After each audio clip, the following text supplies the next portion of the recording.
What's up friends, Chook here, and welcome to my Bit Heroes free-to-play beginner's guide series. This video series is aimed at people who are interested in Bit Heroes, but aren't fully aware of what type of game it is, and for new players to the game who may be a little confused or unaware of some of the aspects and mechanics of the game. If you'd like to add me as a friend in Bit Heroes, please leave a comment with your in-game name and that you've sent me a friend's request. For example, I've sent you a friend's request, and my in-game name is ChickenLover. Now that's all said and done, let's begin.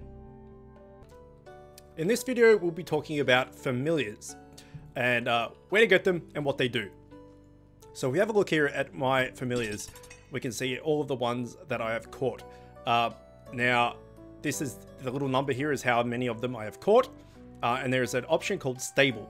And what that means, it's not really worried about early on in the game or anything, but you can stable the same pet. So I've got 7 of this bat. I can stable it 5 times, and doing so we'll get it some bonus stats. So if we go board and let's go back down to that bat.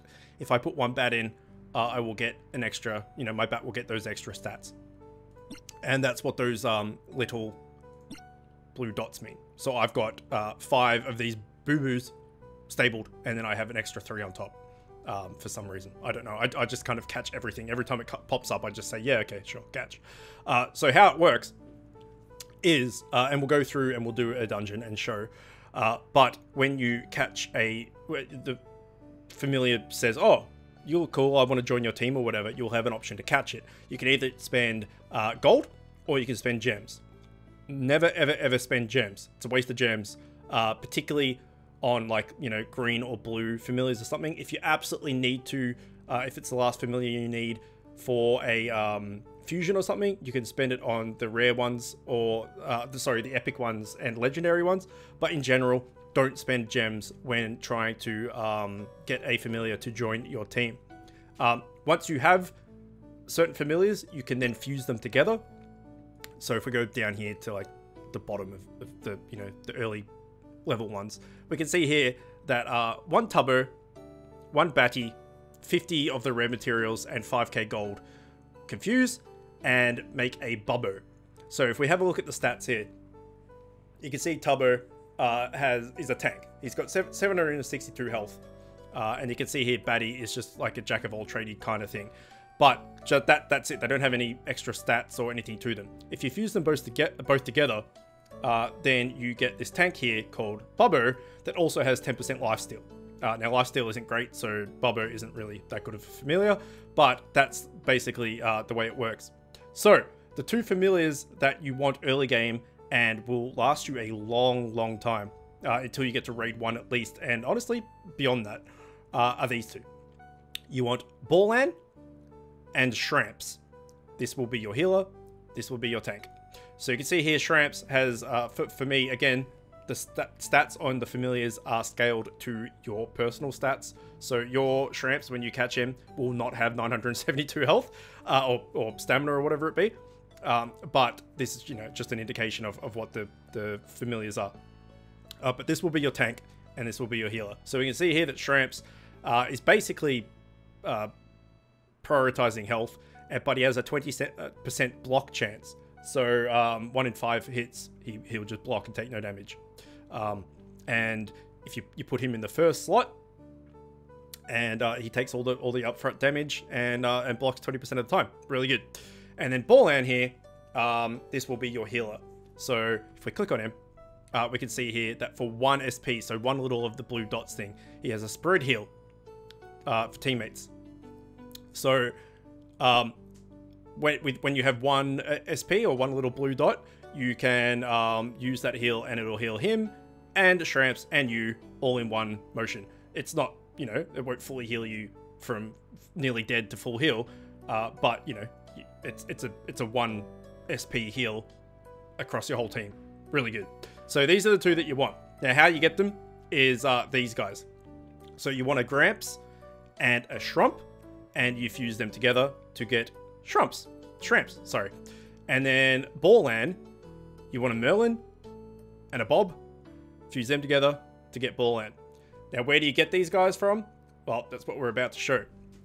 So if I go into my settings and I make sure that I do not have decline duplicate familiars because we want to catch them. And we go to quest. You can get Bob and Shrampz from Blubber's... Sorry. The second zone, the second dungeon in Bit Valley. The Dryad's Heart. So if you go in here, and again, always do dungeons on heroic, as long as you've got some like high level or whatever in your friends list, you'll be able to do it, no worries. And as I've mentioned in the previous videos, if you would like me to be on your friends list, all you need to do is comment below saying I've added you to my friends list, my in-game name is whatever it be. And you know, I'll make sure to add you. But we'll go in here and we'll do this dungeon and I'll show you. So just to show them off, let's do, remember dungeon, you can use your friends and stuff. But let's go with Shrampz, wherever he is, just to showcase what they look like and what they do. Shrampz, no, he should be higher than that. This is really hard because I've got so many things. All right, there it is, Shrampz. And then our healer will be Bor'lan, who may take a while to find. There he is. So this will be, once you unlock and fuse these guys, this will be your team for quite a while. And the different colored numbers here is just like Shrampz has the highest health, so it's green, and he has the lowest attack and speed, so it's red. Bor'lan has the lowest health, therefore it's red, but he has the high speed, therefore it's green, and I have the most power, therefore it's green.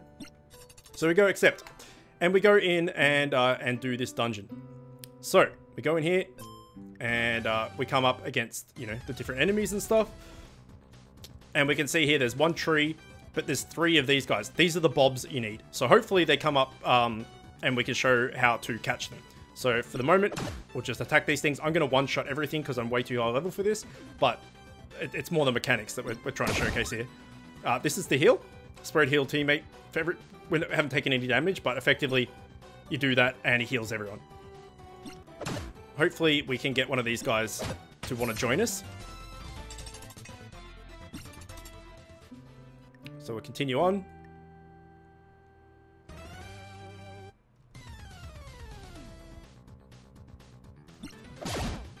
This is the other guy we need, Shrampz. So these 2 from this dungeon are the ones we're looking for.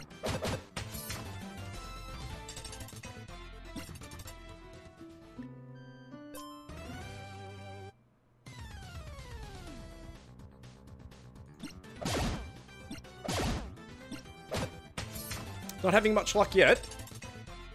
And that's what I was mentioning at the very start. Very first thing I said in the first episode was, if you want everything handed to you and you don't want to have to work for things and, you know, you're not in it for the long haul, then this game probably isn't for you, because it does take quite a while to get the certain things that you need, depending on what you're focusing on. But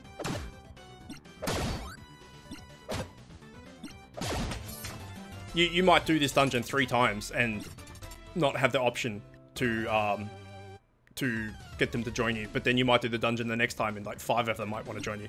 It's all just RNG.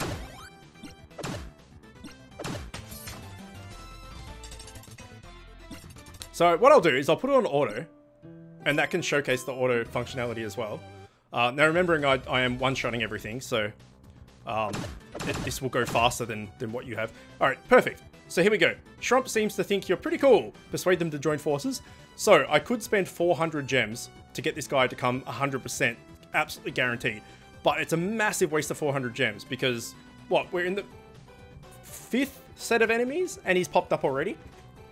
Or I can spend 2,000 gold, of which I have heaps, for a 20% chance to persuade him. So always use your gold. Don't use your gems. Giant waste of money. Don't do it. Don't do it. Always use gold and persuade. So we've got a 20% chance that he will join us. Let's turn off auto and see what happens. Persuade for 2,000 gold, yes. And it failed. Which you will get used to seeing. That's a shrine. We've spoken about shrines before. This shrine will fill everyone in your party with SP. So we now have 4 SP on all characters, which is really good. This is the boss. He has a little bit of dialogue the first time you meet him, and again, this is the first time I'm playing on Steam, so that's why these are coming up. But we'll just go auto, and beat this guy down. Now, even though this guy's a boss, he's still a familiar, so there was a chance that he would come up for persuasion then. You can persuade every single enemy in the game.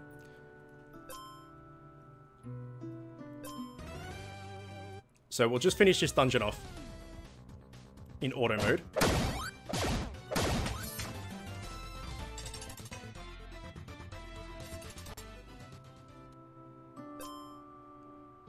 There we go. You've cleared this dungeon. Exit now. Yes. Okay. So, let's say, hypothetically, that you have... Oops. You have caught a Mer'lan and a Bob, and you can fuse Bor'lan. And you have caught a Gramps and a Shrampz, and you can fuse Shrampz. But it's not showing up. These aren't showing up. These are called schematics. And as you can see here, if this notification will leave, schematics.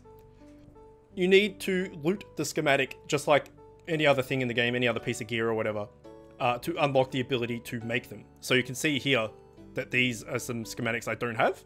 So I don't know what, you know, what they are or what goes into creating them or anything like that. So if you want to make Bor'lan and Shrampz, you need to find the schematics.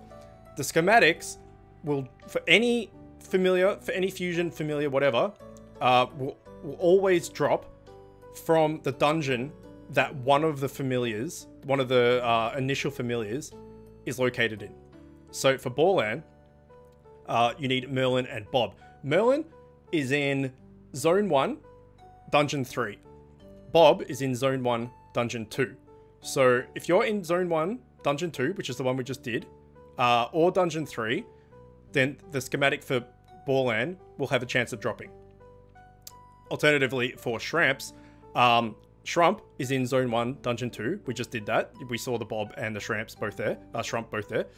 But Gramps, however, is in Zone 2, Dungeon 2. So we see here, this is the one that we just did. This is the one with Bob and Shrampz. So the little green blob and the mushroom. That you can catch them in this dungeon, and you could also find the schematic for them in this dungeon. This dungeon here is where Mer'lan is, and that's where you can also get the schematic for Bor'lan in there, because Mer'lan is part of Bor'lan. And not Dungeon 1, but Dungeon 2, this one, this is where Shrampz is. Where Gramps is, sorry. And you can find and capture him in here. And again, the schematic for Shrampz will also drop in here. However, I find definitely the best place to get both schematics is this dungeon here. Because not only is it easier than, you know, this one to get the Shrampz schematic, but this dungeon has both Bob and Shrampz in it. So while you're farming Bob and Shrampz to capture them, you have the chance of getting both schematics as well as a drop. So if you're having trouble or whatever, just focus on this dungeon until you get both schematics, and then a Bob and a Shrampz. Once you've got both schematics, a Bob and a Shrampz, then go here, get Mer'lan, and then go here and get Gramps. Once you've got all of them, fuse them to make the Shrampz and Bor'lan, and then you will have your tank and your healer for a long time. And that is the basics of what familiars are all about. I'm not going to go into all of the familiars and what they do and which ones are good for what and da-da-da, just because look at them. There's like a gajillion of them. But for beginner's guide, you know, starting off all the rest of it, for PvE, Shrampz and Bor'lan, absolutely great. They're the best you can get to start off with. Tank, healer, and yourself for all the flags. You'll just do just fine. So focus on that ASAP.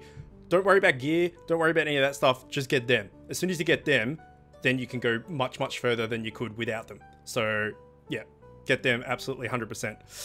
All right, well, that's it. As always, thanks for watching, and I will see you next time.